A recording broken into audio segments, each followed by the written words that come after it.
A lot of business owners make the mistake of thinking that more people for their business equals more money. And this is one of my most common, I would even say my favorite examples of things being logical and not making no sense at the same time.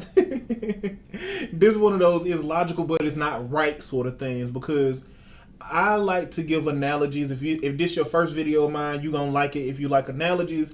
If you don't like people yapping, we actually talking about that internally. We gonna start doing some different stuff, or maybe we already did it if you're seeing this video. Anywho, but a lot of people do think more and bigger means more profit, more success, more everything, and more people can be like a really big sign of inefficiency when you think about it. So here's the analogy, right?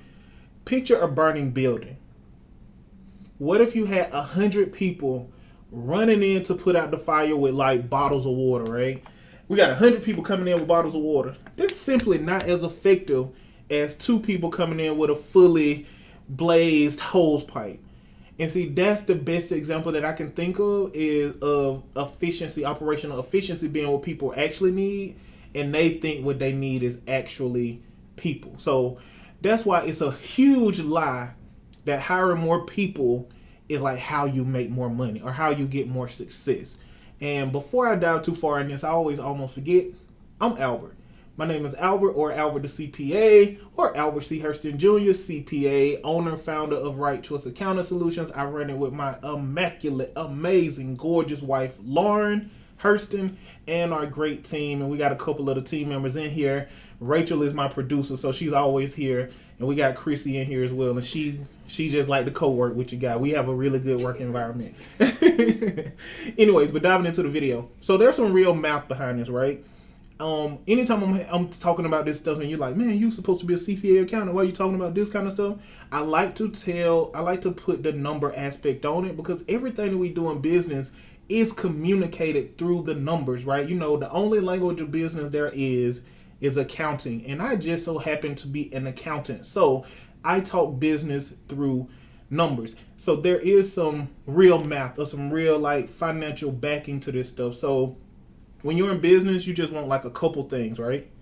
You want money. Money is a function of sales. You want capacity, especially if you like starting from nothing. Like you're a person who's building it from the ground up. You want more capacity. You want to not have to work so hard. And that is a function of operational efficiency, not help. Make sure if you hear nothing else in this video, capacity is expanded through operational efficiency, not hiring more people, not help. Because every single time you hire a person, that's a cost you just took on. So you have to actually be strategic in your hiring. You can't hire people to solve, oh my God, I'm so busy type problems. And oh my God, I'm so busy problem is solved through operational efficiency, systems, processes, SOPs, the way that we do things. Because if you're a one-man shop, one-man, one-woman shop, put the proper respect on my ladies, because y'all be the one who building everything nowadays. But if you, I heard a little clap off the background. But, you know, if you're a one-person shop, chances are you don't have so many clients and things, and that's your biggest opportunity to, like, literally figure out how to do things more strategically, better. And a lot of people don't feel the pain of this until they're too big for that.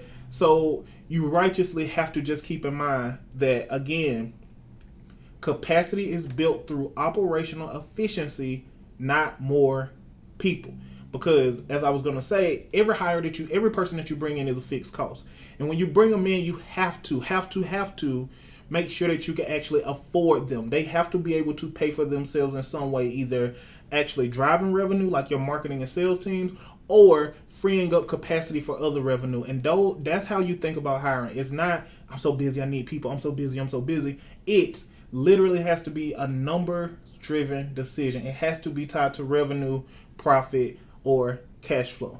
Let me make sure I'm on track with my notes here.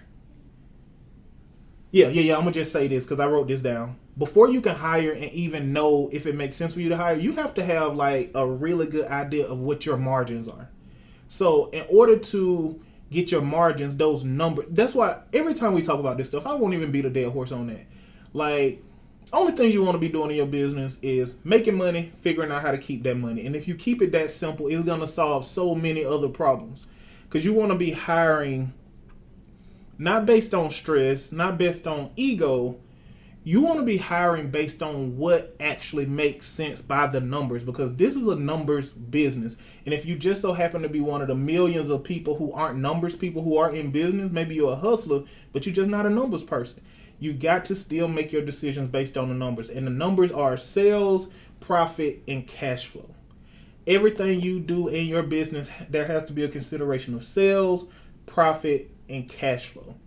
Everything from hiring to ops, everything. So, one of my favorite books is Good to Great by Jim Collins. And one of my favorite quotes from that book goes around getting the right people on the bus. So I always think about it, and I couldn't give you the exact quote because I just tweak it and remix it so much all the time. But the concept of getting the right people on the bus is you can do so much more with a few of the right people than like hundreds of the wrong people. So you just want to get the right person on the bus in the right seat. And that's a concept that we need to be considering with hiring. It's not filling up the bus. We don't want to get what? How many seats does a bus have? You know, 30, maybe 30. Anyway, we gonna say it's a 30 passenger bus. Having 30 people on the bus to fill up the bus is like a vanity metric. That's an ego thing. You can say, "Oh man, I filled up the bus with this much team. Yeah, look at me, go me." But you can have 3 or 4 people on that bus and the rest of the bus is empty and be a lot more effective, a lot more efficient, a lot more profitable, have a lot more cash flow. So I always, as I'm running the right choices, we're talking to my team, we're always talking about operational efficiency and getting the right people on the team. We don't want a big team.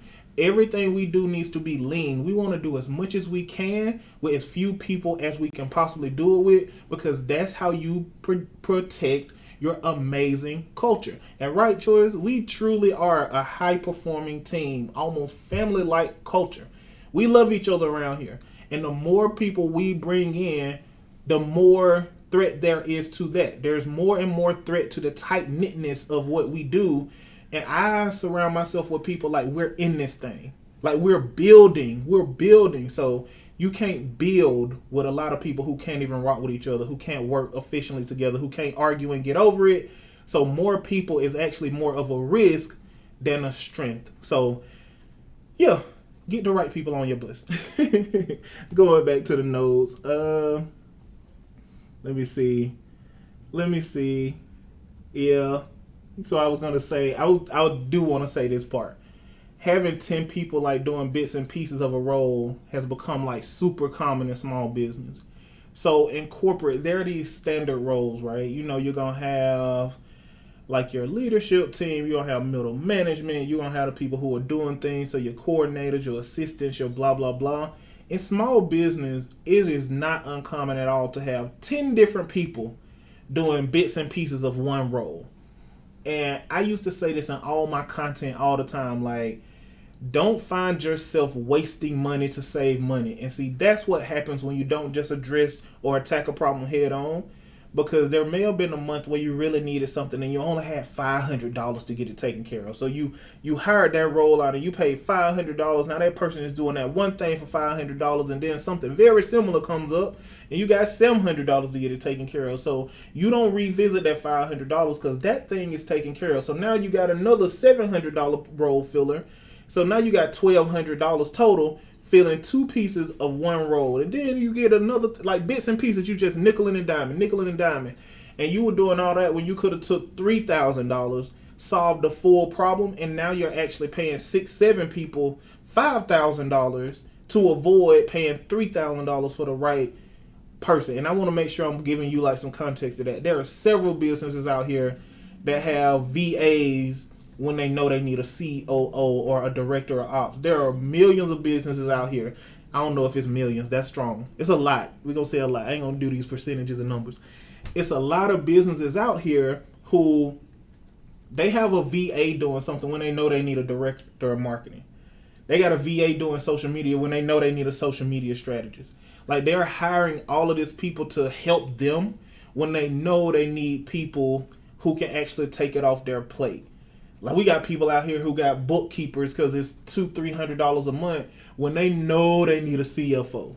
No, they need right choice.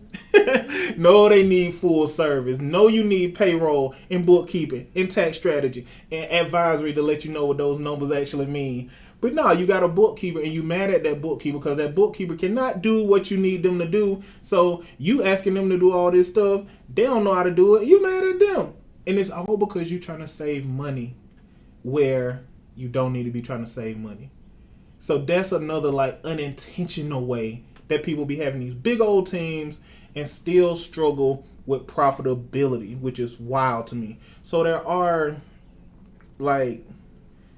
are two key questions that, Chrissy, you want to jump in this one? Sure. What do you think, what are some numbers that should be answered before you hire? Or what are some things that should be answered before you hire somebody? I think you should... Speak up just in case. Okay.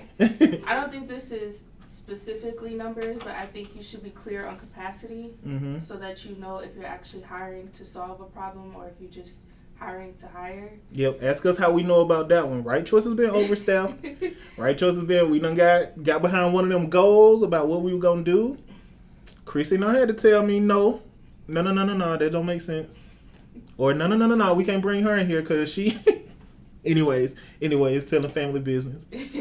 And then I think one with numbers would be taking into account what you already are spending in cost. Just your overall expenses, especially if you have a company where those things fluctuate. Yep. So what Chrissy is speaking to, I don't know if you can hear her clearly. So what she's speaking to is just taking into account your overall expenses, because you can't be problem aware without actually strategically becoming solution aware. Like you have to know how much money you have to spend before you make any spending decisions. I know that sounds obvious, but that's a conversation we catch ourselves having all the time just because as a busy leader, you don't think about everything that way. You have a problem, and like a lot of busy visionary CEOs are just problem solvers, but you have to tie it back to your numbers. And what Chrissy is talking to is like margin. You have to understand if you actually had a margin to hire. So again, I know the whole theme of this video is like hiring more people to make more money. But a lot of times hiring more people or hiring the wrong people actually cost you so much more money than it even had to.